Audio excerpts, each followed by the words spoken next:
Salut!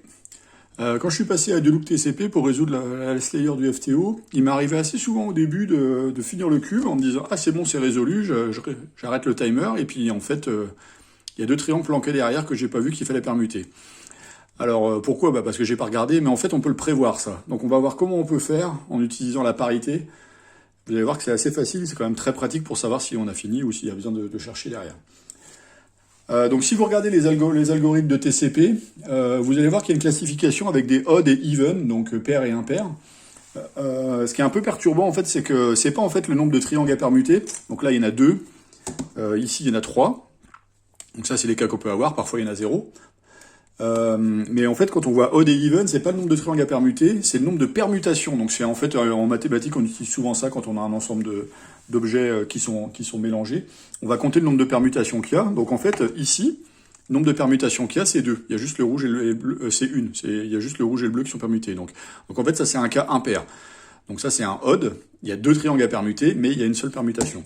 Là par contre, il y a deux permutations pour toi triangle, parce qu'en fait, si je permute ces deux-là et après je permute deux autres, je vais résoudre le cube. Donc en fait, il y a trois triangles à permuter, mais il y a deux permutations.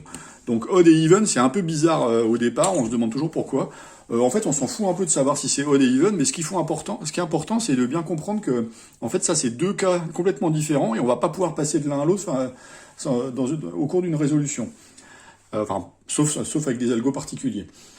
Et donc, ce qui va se passer, c'est que quand on finit TCP, enfin Deloop TCP, à la fin, on va aligner la last layer.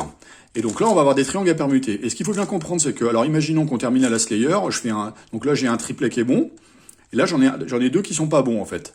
Quand je vais aligner la last layer, ça va changer, parce qu'en fait, mes coins vont bouger. Donc là, il y a un bout du triplet qui va bouger, mais pas le triangle qui va avec. Donc là, j'avais deux triplets qui étaient pas bons, et un triplet qui était bon. Quand je vais aligner ma last layer, celui-là va devenir pas bon, celui-là va devenir bon, et celui-là va rester pas bon. Donc en fait, on est passé de deux triplets qui étaient pas bons à deux triplets qui sont pas bons. Et ça, en fait, c'est un truc général, c'est que si vous avez deux triplets qui sont pas bons, à la fin, vous aurez forcément toujours deux triplets qui seront pas bons quand vous allez aligner la last layer. Et du coup, si vous savez, avant de faire votre algorithme de TCP, que vous avez deux triplets qui ont des triangles à permuter, vous savez que vous aurez à le faire à la fin. Et du coup, si vous récupérez le FTO comme ça, vous savez que derrière, il y a forcément les deux qui sont inversés. Si par contre vous savez qu'il y en a zéro, vous allez voir comment on va pouvoir deviner.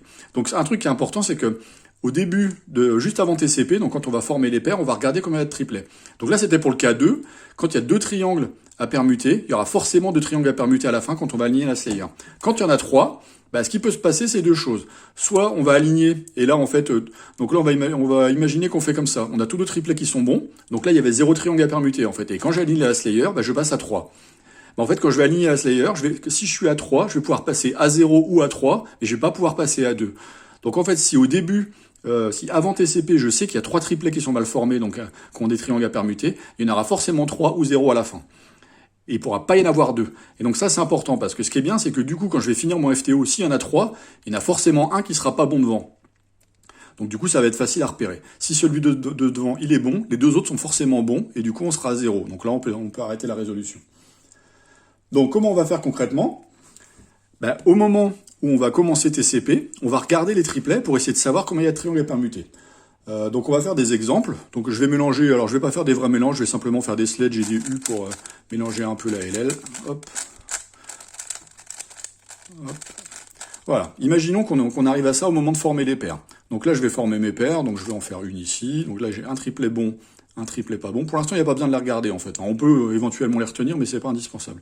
Je vais les mettre comme ça pour que ça marche. Retourner celui-ci. Et là, j'ai formé mes triplets, en fait. Une fois qu'on est là, donc quand on fait TCP, on a toujours deux triplets qui sont bons. En général, on les met vers l'arrière. Moi, personnellement, c'est pas forcément mon cas parce que je fais Deloop TCP, mais bon. Et donc, quand on va regarder ici, en fait, on va savoir ce qu'on va avoir à la fin, en fait. Là, on voit qu'on a deux triplets qui sont bons. Ça veut dire que le troisième est forcément bon. Parce qu'il pourrait pas être permuté, sinon il faudrait qu'il soit permuté avec le triangle devrait être permuté avec un de ces deux-là. Si les deux sont bons, le troisième est forcément bon. Vu qu'il y en a trois qui sont bons ici, on sait qu'à la fin, il y en aura forcément 0 ou 3 qui seront bons. Effectivement, avant de mélanger ma last layer, j'en avais 3 qui étaient pas bons. Donc là, je sais qu'à la fin, quand je vais avoir fait mon algorithme pour résoudre la last layer, j'aurai soit 0, soit 3 triangles à permuter, et du coup, je vais simplement regarder devant. Donc là, on va la résoudre. Donc ça, c'est un cas de flip. Hop. Donc là, on va la résoudre. Donc ça, c'est un cas de flip. Hop.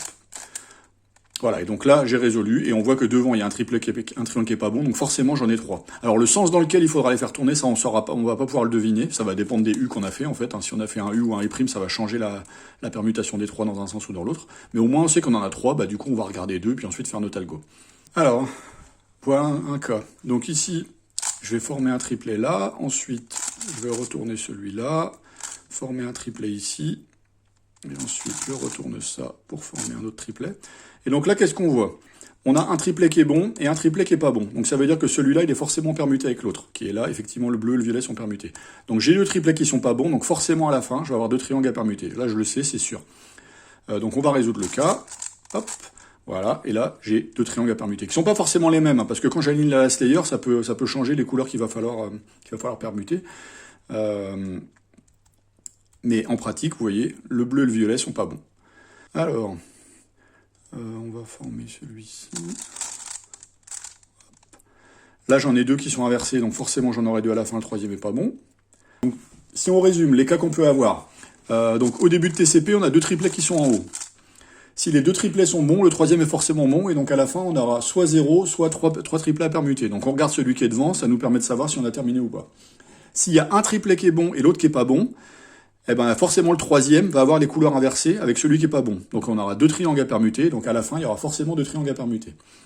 Si on a deux triplets qui sont pas bons, ben là on va regarder les couleurs. Si c'est les couleurs inversées, le troisième est forcément bon, et donc là on a simplement un échange entre ces deux-là, et donc il y aura forcément un échange à faire à la fin. Si par contre les couleurs sont pas inversées, alors ça je vais essayer de le générer, donc là il faudrait que je fasse ça, hop, voilà, ça par exemple. Là on voit que les deux sont pas bons, mais en plus c'est pas les mêmes couleurs, parce que le violet a récupéré du rouge et le rouge a récupéré du bleu. Ça veut dire que le bleu a forcément récupéré du violet. Hop. Donc là, on sait que les trois sont pas bons, en fait, quand on voit ça, où les deux couleurs ici sont pas simplement l'inverse l'une de l'autre. Là, on sait que les trois sont pas bons, donc à la fin, on aura soit 0, soit 3 triplets à permuter. Hop. Bon, en fait, c'était un code que j'avais généré de manière très simple. Voilà. Donc ça, c'est une méthode qui permet de savoir, au moment où on crée les paires, donc les triplets, de prévoir si on va avoir deux triangles à permuter à la fin, ou alors 0 ou 3.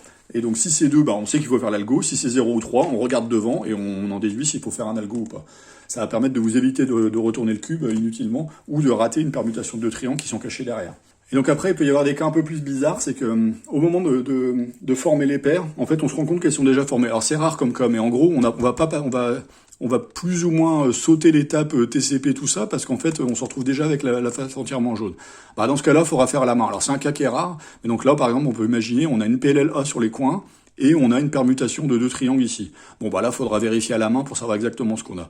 Je vais faire un autre cas. Hop. Hop. Ah, bah c'est la première fois qu'il pop, lui. Bon, on va faire sur l'autre.